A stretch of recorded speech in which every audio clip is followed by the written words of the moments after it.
Отслужили прекрасно и вернулись домой в свои семьи. Осы жиынның қорытындысы бойынша 50-ден астам мамандар әскери шен алды, мадақтау қағазымен және көтермелеу ұсынып, сол біздің тылдың басқармасының атынан мақтау қағаздармен марапатталды.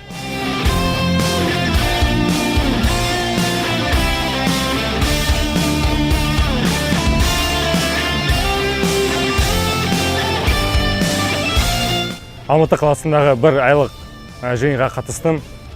Жиында көп нәрсе үйрендім. Қазақстан Республикасы қарулы күштеріне үлкен рахмет.